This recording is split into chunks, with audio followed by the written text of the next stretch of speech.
विषय मराठी, क्षेत्र भाषा अभ्यास, कौशल्य, क्षमता, लेखन, संकल्पना, वाक्यप्रचार, अध्ययन निष्पत्ती, वेगवेगळ्या साहित्य रचनेत आलेल्या नवीन शब्दांचा अर्थ संदर्भाने समजून घेतात, अपरिचित शब्दांचे अर्थ शब्दकोशामधून शोधतात, भाषेच्या व्याकरणाचे विविध घटक ओळखतात व त्यांचा वापर करून लेखन करतात. जाणून घेऊया. शिक्षकांनी विद्यार्थ्यांची 2 गट करून एका गटाकडे वाक्यप्रचार व दुसऱ्या गटाकडे त्यांचे अर्थ असलेले शब्दकाठ द्यावे. एका गटाने वाक्यप्रचार सांगावा व दुसऱ्या गटाने त्याचा अर्थ सांगावा. हे पुन्हा गट बदलून करावे. सक्षम बनूया. शिक्षकांनी विद्यार्थ्यांना चित्रकाढ दाखवावे व चित्रावर आधारित वाक्यप्रचार ओळखण्यास सांगावे. चित्राविषयी 1-2 वाक्ये विद्यार्थ्यांना विचारावी. शिक्षकांनी चित्रावरून वाक्याचा अर्थ व वाक्यात उपयोग स्पष्ट करावा. आणखी चित्रकाढ व शब्दकाढ यांचा वापर करून विद्यार्थ्यांकडून वाक्यप्रचाराचा सराव विद्यार्थ्यांचे 2 गट करून घ्यावा. वाक्यप्रचाराचा वाक्यात उपयोग कसा करावा ते उदाहरण देऊन स्पष्ट करावे. उदाहरणार्थ 1. उंटावरून शेळ्या हाकणे. उपदेश करणे. माझा दादा अभ्यासाविषयी माझ्याशी नेहमी उंटावरून शेळ्या हाकत असतो. हात जोडणे, गयावया करणे, विनवणी करणे. माझा अभ्यास झालेला नसला कारणाने मित्राकडे वही घेण्यासाठी मी त्याच्याजवळ हात जोडत होतो. तोंडात बोट घालणे, आश्चर्यचकित होणे. माझ्या मित्राला बोर्डात चांगले मार्क्स मिळाले हे पाहून आम्ही सर्वजण तोंडात बोट घालून राहिलो. सराव करूया. शिक्षकांनी एक वाक्यप्रचार सांगून त्याचा अर्थ व वाक्यात उपयोग वैयक्तिक व गटात करायला सांगावे. खालील वाक्यप्रचारांचा वाक्यात उपयोग करा व वहीत लिहा. निर्धार करणे, चुकावा लागणे, पाय लटलट कापणे, रस असणे, पन्ना उडवणे, आधार देणे. पुढील वाक्यात योग्य वाक्यप्रचार लिहून वाक्य पूर्ण करा. शिष्यवृत्ती परीक्षेत 1ला क्रमांक मिळाल्यामुळे सविताचे सर्वांनी कौतुक केले. सर्वांनी मिळून कामाचा निपटारा केला. मिठाई पाहताच संतोषच्या तोंडात पाणी आले. सखारामने आपल्या शेतात श्रम केल्यामुळे त्याच्या शेतात भरघोस पीक आले. कल्पक होऊया. शिक्षकांनी विद्यार्थ्यांकडून पुढील कृती करून घ्याव्यात. शरीराच्या अवयवावरून असलेल्या वाक्यप्रचारांची यादी करा. तुम्हाला आवडणारी एक गोष्ट वाचा व त्यातील वाक्यप्रचार शोधून त्याची यादी करा. वाक्यप्रचाराचा उपयोग करून एक गोष्ट तयार करा व आपल्या मित्रमैत्रिणींना सांगा. विषय गणित. घटकाचे नाव, अपूर्णांकांचा अर्थ, लेखन व वाचन. उपघटक सव्वा, दीड, पाऊण, सव्वा, सव्वा दोन, सव्वा तीन.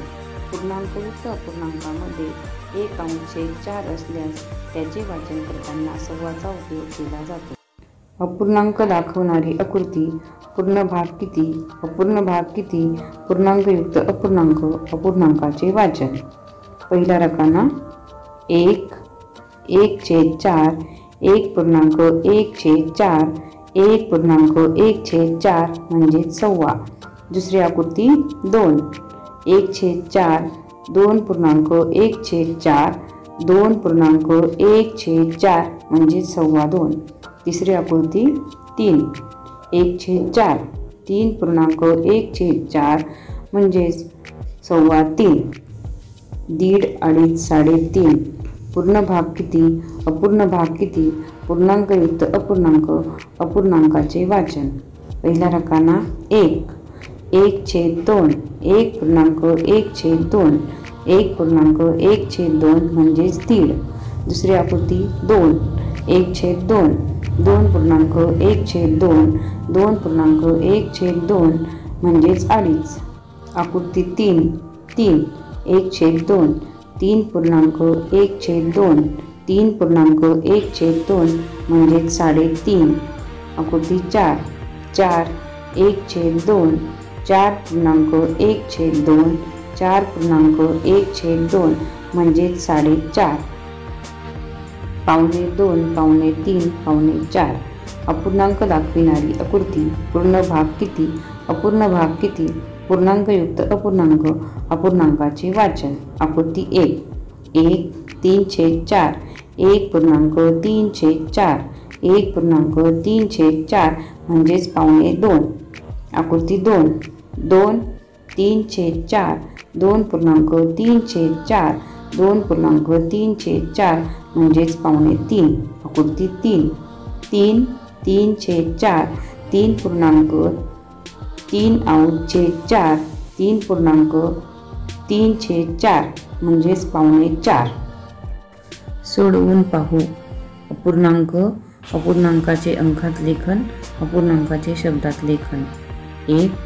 6.1/4, 6.1/4 म्हणजेच 6.25.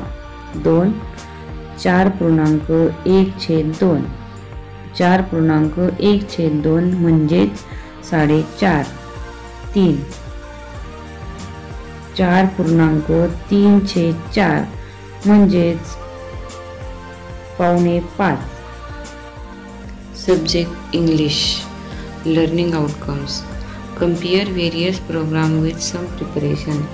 Instruction for teacher and parents facilitators. Write the sentences pairs from the bracket on card or a chart and take their during and practice. कंसातील वाक्य तक्त्यावर लिहा व त्यांच्या उच्चाराचा सराव घ्या. Focus on effects rather than actually. अचूकतेपेक्षा प्रयत्नांवर भर द्यावा. Read the particular underlined parts of the assembly as per as the day. त्या दिवसाचा परिपाठ वाचावा. Instruction for students. Follow the instruction and the demo carefully. सूचनांचे व प्रात्यक्षिकांचे काळजीपूर्वक पालन करा. Learning activity. The facilitator introduce various pairs and sentences used for comparing program to student and take during of it. Welcome all.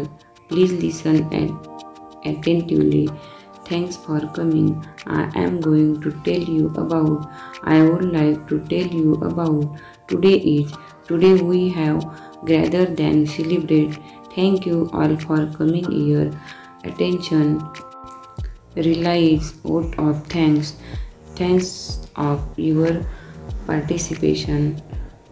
Second, the teacher give a demo of using the pairs and sentences while comparing at assembly. Third, the facilitator distribute the sentences card and take during of the model assembly. Fourth, the facilitator then assign roles to different students and ask them to read the can as per as their assigned roles. If there is only one student, then take reading from him her only. Fifth, the facilitator puts the sentences cards in jump order and asks the studio pairs for sentences can be used for which part. The facilitator then takes a during from students by changing the content another day assembly. Sixth, the facilitator mention and provide support to the student wherever necessary. Solve activity demo. First, read the sentences after me. Welcome all. Please listen attentively. Thanks for coming. I am going to tell you about. I would like to tell you about. Today is. Today we have gathered that celebrate. Thank you all for coming here. Attention. Realize vote of thanks. Thanks for your participation. Second, now listen to me and read after me. 1. Good morning everyone. My name is Swati. Today is Thursday, 21st June 2021. Now, Gauri will tell us a good thought. I invite Gauri to share a good thought. Read a good thought. Second, now I would like to invite Amit to share the specialty of the day. Now, John will tell us the elements of today. Now, Sadia will read the headline for us. I will invite Deepen to tell us a moral story. Now, let's sing a prayer. Now, let's sing a group song. Today assembly is over. Thank you for your participation. विषय परिसर अभ्यास. पाठाचे नाव सार्वजनिक सुविधा आणि माझी शाळा. अध्ययन निष्पत्ती. विविध सजीव संसाधने अन्न, पाणी व सार्वजनिक मालमत्ता यांची काळजी घेतात. पहिल्या काही बाबी आठवूया. तुम्हाला शाळेत काय काय शिकवले जाते? तुला शाळेत कोणता खेळ खेळायला आवडतो? तुझ्या शाळेचे नाव काय? आता खालील दिलेल्या चित्राचे निरीक्षण करा व त्याच्यावर चर्चा करून ती माहिती वहीत लिहा. तुम्हाला समोर काय दिसत आहे? आपसात चर्चा करा व माहिती वहीत लिहा. मला काय समजले? दवाखान्याचे उपयोग समजले, बँकेचे उपयोग समजले, पोस्टाचे उपयोग समजले. सांगा पाहू, अग्निशामक दलाचा वापर कशासाठी होतो? अग्निशामक दलाचा वापर आग विझवण्यासाठी होतो. जरा डोके चालवा. छोट्या व मोठ्या कुटुंबाचे फायदे व तोटे कोणते ते लिहा. मला अधिक सराव करायला आवडेल. सार्वजनिक सेवांचा उपयोग करताना कोणती काळजी घ्यावी? आपण आजारी पडू नयेत म्हणून काय काळजी घ्यावी? ग्रंथालयात वावरताना कोणते नियम पाळावेत? यावर घरी चर्चा करा व वहीत लिहा. कृतीपत्रिका 17 समजून घेऊया. जडणघडण. संदर्भ इयत्ता 4 प्रकरण 17 माझी जडणघडण. अध्ययन निष्पत्ती. कुटुंब, शाळा, शेजार या ठिकाणी निरीक्षण केलेल्या अनुभवलेल्या समस्यांवर स्वतःचे मत मांडतात. उदाहरणार्थ साचेबद्धपणा, भेदभाव, बालहक्क. लक्षात घेऊया. लहानाचे मोठे होताना आपण अनेक छोट्या मोठ्या गोष्टी शिकत जातो. त्यातून आपल्या सवयी घडत जातात, आपल्या आवडीनिवडी ठरत जातात, हळूहळू आपले विचार पक्के होऊ लागतात. यालाच आपली जडणघडण होणे असे म्हणतात. वरील चित्राचे निरीक्षण करा. हे प्रसंग सर्वांच्या घरात तसेच आजूबाजूला आपण बाहेर वावरताना होत असतात. यातून आपण चांगले संस्कार शिकत जातो. यासाठी घरातील वातावरण व सभोवतालचे व्यक्ती जे करतील त्यांच्या अनुकरणातून आपण संस्कार आणि खूप काही नवीन गोष्टी शिकत असतो. वरील तिन्ही चित्रांमध्ये कुटुंबातील व्यक्ती, नातेवाईक, शेजारी असे अनेक लोक दिसत आहेत. त्यांच्याकडूनही आपल्याला खूप काही शिकायला मिळते. अवतीभोवती बघून आपण अनेक गोष्टी शिकत असतो. आपल्या मित्रमैत्रिणी कशा बोलतात, कोणते कपडे घालतात, कोणते खेळ खेळतात, अभ्यास कसा करतात हे अनेकदा आपण नकळत शिकत असतो. बऱ्याचदा शेजाऱ्यांनी आपल्याला लहानपणापासून पाहिलेले असते. आपल्याविषयी त्यांना जिव्हाळा असतो. शेजाऱ्यांमुळे आपल्याला चांगल्या सवयी लागू शकतात. चांगला शेजार आपल्या जडणघडणीत महत्त्वाचा असतो. विषय शारीरिक शिक्षण. घटक व उपघटक. विविध हालचाली. जागेवर करावयाच्या हालचाली. क्षेत्र. विविध हालचाली व योग्य शरीरस्थिती. आरोग्य. अध्ययन निष्पत्ती. वेगवेगळ्या शरीरस्थितीत विविध भागांवर विविध प्रकारे तोल सांभाळतो. उपक्रम व व्याप्ती. तोल. बॅलन्सिंग बीम, जमिनीवर रोवलेले ठोकळे, विटा इत्यादी. वेगवेगळ्या शरीरस्थितीत तोल सांभाळणे. शरीराच्या विविध भागांवर, हातावर, पायावर तोल सांभाळणे. वाकणे, ताणणे, पिळणे, वळणे, उड्या मारणे, गिरकी घेणे, अवतरण करणे. विविध प्रकारे तोल सांभाळणे. जागेवर धावणे. गॅपलिंग. मूल्यमापन. दैनंदिन निरीक्षण. प्रात्यक्षिक. विद्यार्थ्यांना व्हिडिओ आवडल्यास लाईक करा, शेअर करा, कमेंट्स द्या व चॅनल सबस्क्राईब करायला विसरू नका. धन्यवाद.